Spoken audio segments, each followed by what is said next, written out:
All right, so let's have everybody take whatever your posture is for today, whatever you want to explore as your mindfulness practice posture. And again, unless you're sitting with your legs underneath you crossed, we invite uncrossing as a practice so that both blood, energy, everything kind of can move a little better. And when we cross, we're often in habitual, closed off postures. So to open up, for me, uncrossing my legs is always, I'm so aware of how vulnerable I feel when I uncross. So that's kind of the point, that we come into this posture that triggers the sense that we're safe, even if we have a momentary reaction. And just to notice those kinds of things. Notice what responses and reactions we have to things. That's a big part of mindfulness, is to just be aware without telling a story, without needing to get all caught up, without judging it for sure. Oh, I tend to do that. Who knew? So we're going to take whatever our posture is, seated on the chair, the floor, the couch, the bed. And we just start to bring awareness to the body.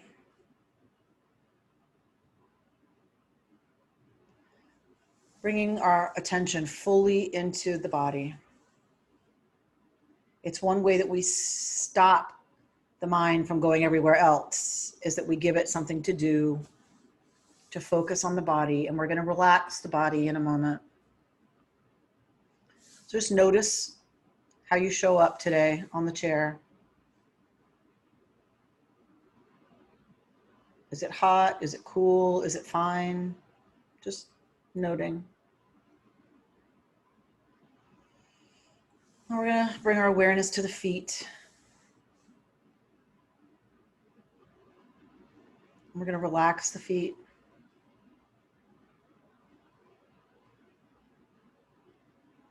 The feet don't have anything to do right now. Grounding through the feet, we're aware of the floor. Beneath the floor, whether it's a basement or whatever it is, another level, under that is the ground. So we become aware of the ground, that we are held to it by this crazy thing called gravity, the earth hugging us close.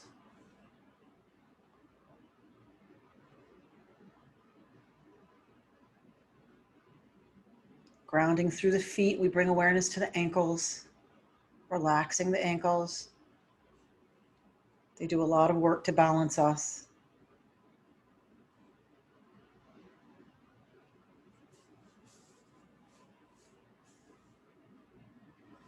We bring awareness into the lower legs. So the shins, the calves. Starting to set an intention of softening muscle, tissue, connective tissue.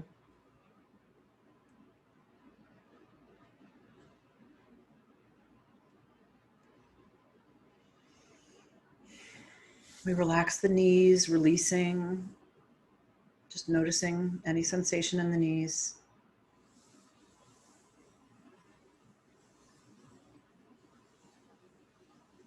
Relaxing the large muscles of the legs, the thighs.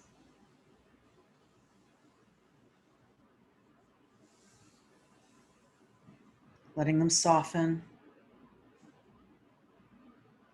The IT bands, the hamstrings, the quad. Letting everything soften.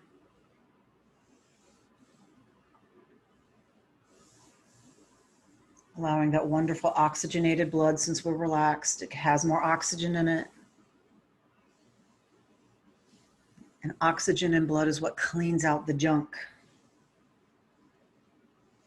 All that cortisol, all those moments of tension or stress leave residue. So So we allow the body to clear that out as we relax.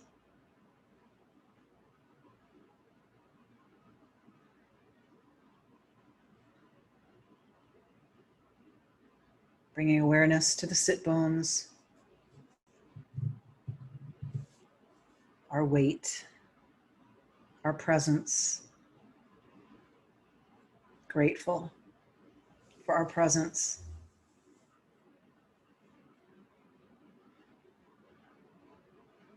Another day, the gift of another day.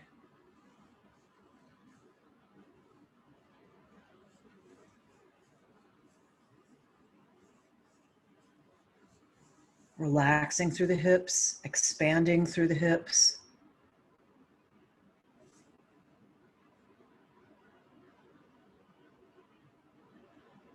Bringing awareness to the lower back. Setting an intention of relaxing, releasing, expanding, all those, whatever those words are for you that help the body to truly soften.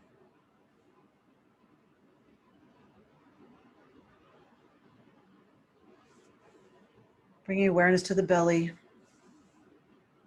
We often do a lot of holding in the back and the belly. And without any judgment, we're just invited to notice, are we holding? And to let it go.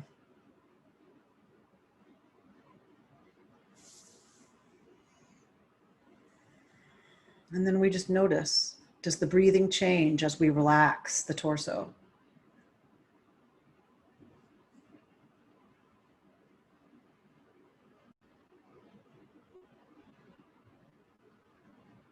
Relaxing the mid-back through the rib cage.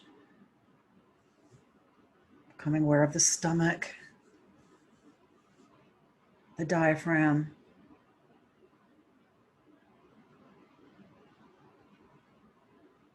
Grateful for the organs all doing their work. As Julie sang so beautifully over the holiday, "She'im yifateach echad mehem, o yisatem echad mehem." If one were open that was supposed to be closed, or closed that was supposed to be open, we would be unable to stand before you, Holy One.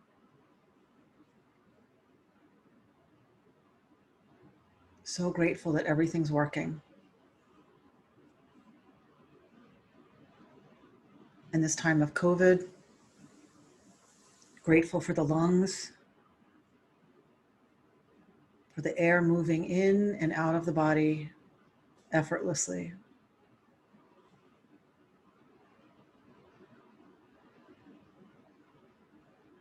Relaxing the upper back. Setting an intention of opening at the chest. As we rest awareness in the heart space, just noticing what's there. How are we feeling?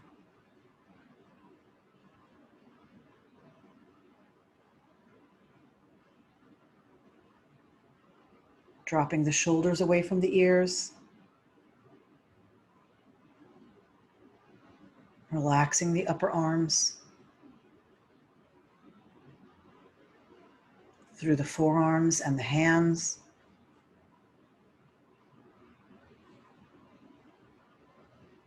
We invite and explore stillness.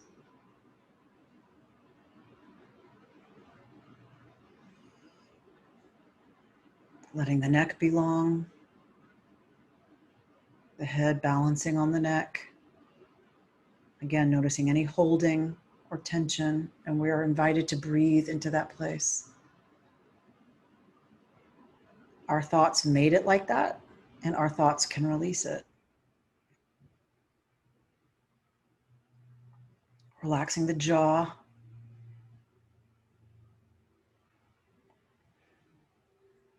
Relaxing the face. Often we hold in the face, the mask that we've learned to wear.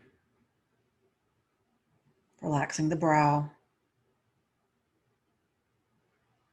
and the scalp. Letting the eyes be soft in the head. Relaxing the ears, which means our attachment to noise and sound. They're doing renovations next door for me.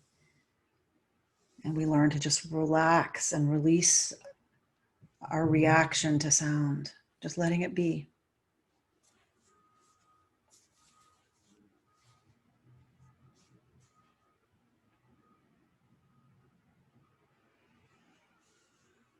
The mystics in the Kabbalah focus on Keter, the crown of the head, where you would wear a crown, and invite us to open from there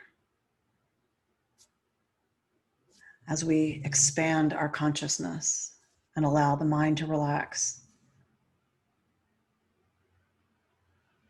Mochin de Gadlut, big mind, expansive mind.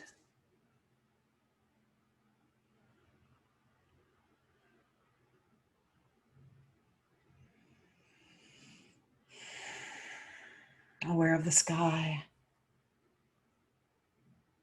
the atmosphere, space, the universe. Vast and huge.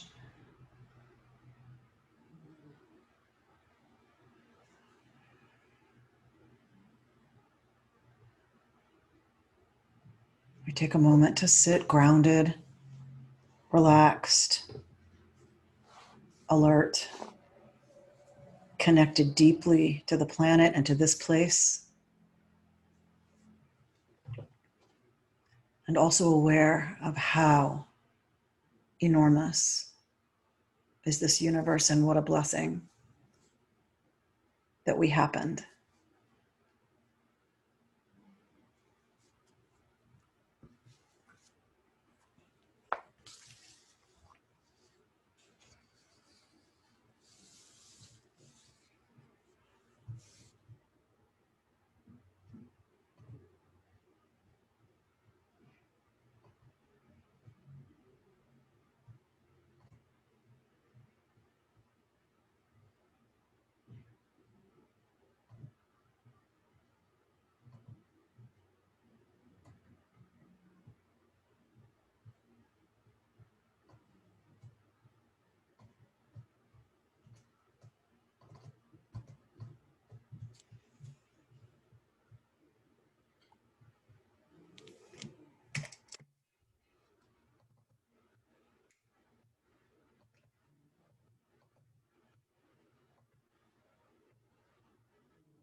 We are coming into the festival of Sukkot tonight and tomorrow, as well as Shabbat.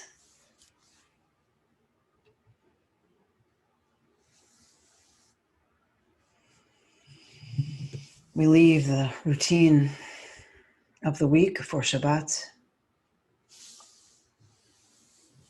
And at Sukkot, we leave our illusion of safety and permanence by dwelling in the Sukkah. And even for those of us who don't physically shift into a Sukkah, this is the season where we focus on leaving the material stuff and our fixation with it, to focus on the beauty of our fragility and vulnerability. So I'll ask you to take a moment and think, what is something you're ready to take your attention off of? The stuff that takes up so much of our energy and focus and time and attention. For me, I have not watched the news much till last night.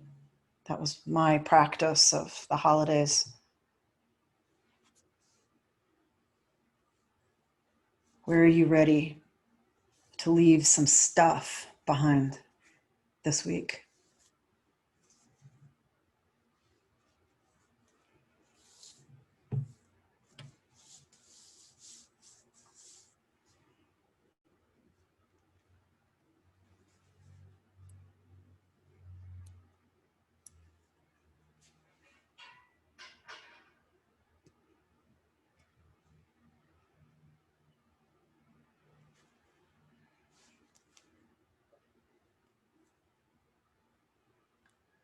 What is some clutter, material or emotional or rational? What's some of the clutter you're ready to clear out for Sukkot?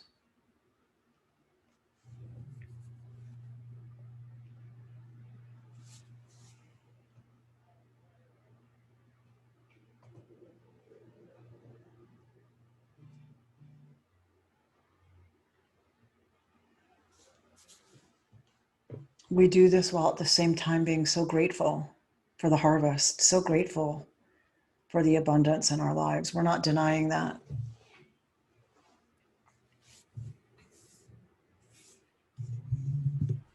But we're asked to enjoy it with a little more light and room so that we can really taste the abundance that we're given.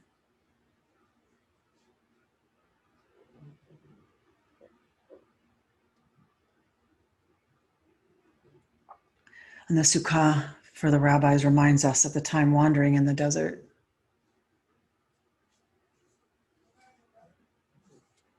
And according to rabbinic tradition, God remembers this time with great sentiment and longing and yearning.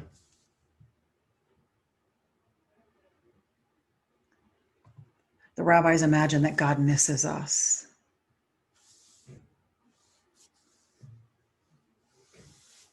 The desert was the time before we were preoccupied with careers and building houses and building families and building societies and building this and building that. It was the honeymoon for God when we were close and present and aware that we're dependent on forces beyond our control.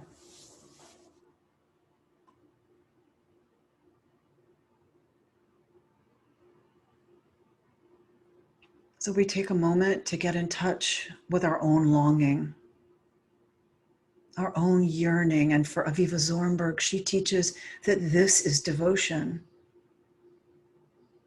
Longing is about love.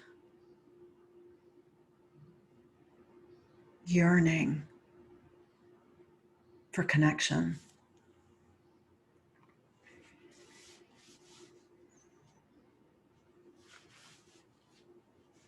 So we take a moment just to identify that longing and yearning to connect to the divine, to the universe, however it works for you to think about it.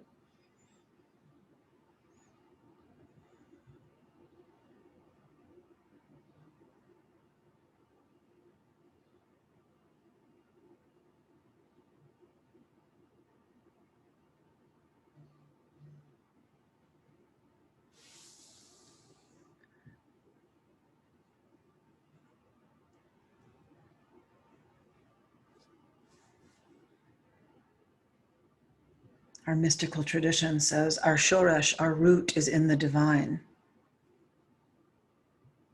And it lives within us, that root. We're connected to the divine through that shoresh, through that root. Sukkot, mindfulness practice at this time of Sukkot, a beautiful confluence. We leave the distractions and draw our attention to our shoresh, to our root in the divine that is the center of each one of us.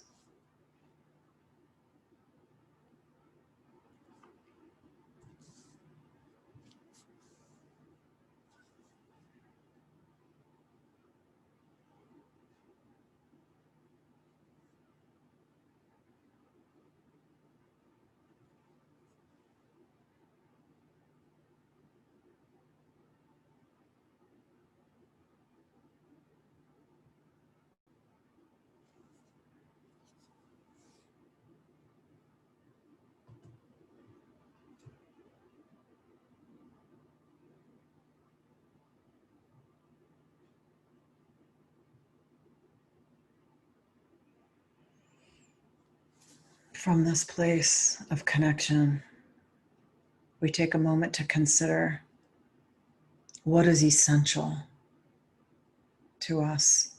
Sukkot is about returning to an awareness of what's essential, the sources of our real stability.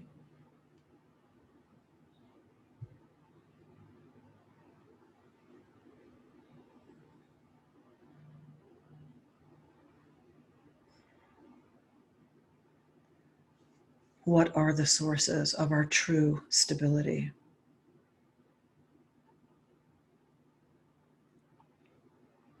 The garden, the sky, the ocean,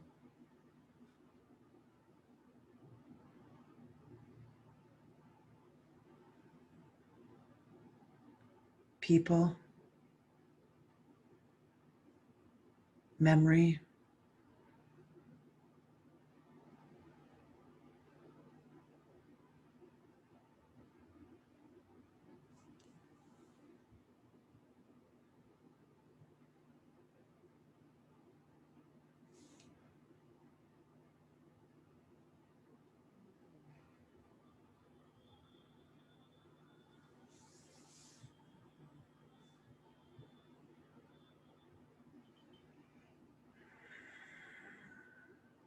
We have so much good, even with all the crazy.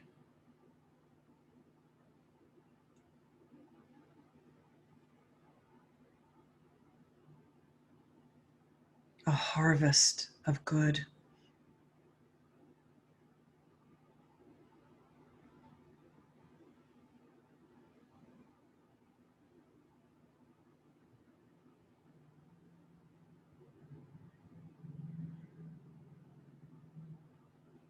We gain energy and hope and trust when we focus on that abundance.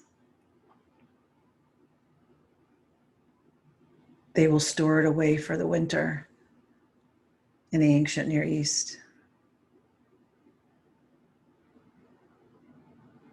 It will feed them in the dark and the cold when nothing's growing.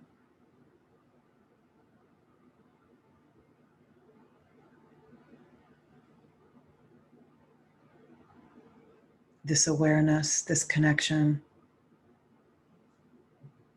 to the divine, to our divine aspect of ourself, to each other, to this community, to sacred time and experiences. These nourish us in the dark, cold time.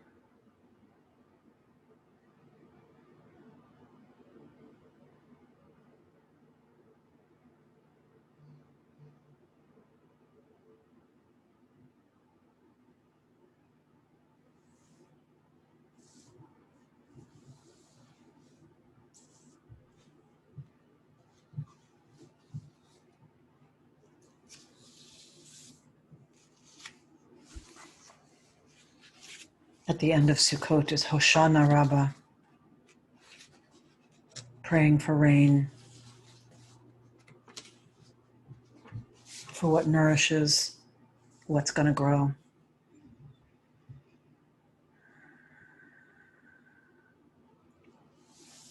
And after Hoshana Rabbah, Shmini Atzeret, an 8th day is added to the festival.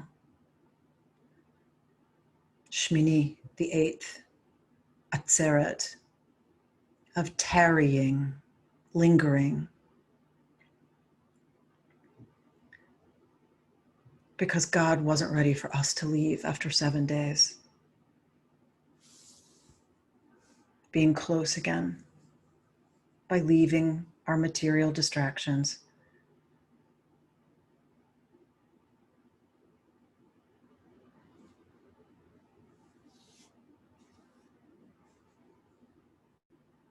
We tarry, we linger.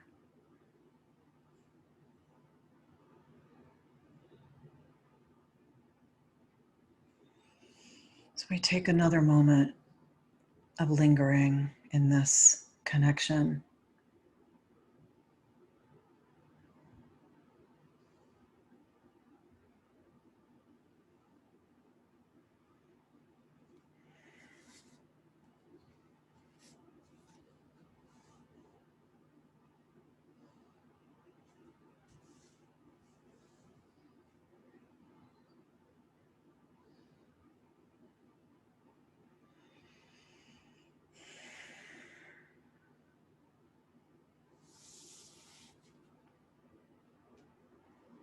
And I'll close our sit with the words again of the poet Rumi, The Guest House. This being human is a guest house. Every morning, a new arrival, a joy, a depression, a meanness. Some momentary awareness comes as an unexpected visitor. Welcome and entertain them all. Even if they are a crowd of sorrows who violently sweep your house empty of its furniture, still treat each guest honorably. It may be clearing you out for some new delight. The dark thought, the shame, the malice. Meet them at the door laughing and invite them in. Be grateful for whatever comes, because each has been sent as a guide from beyond.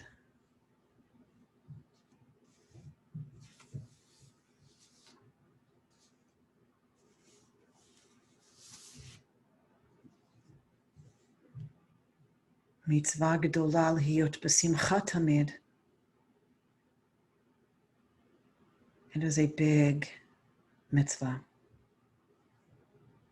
to connect to joy.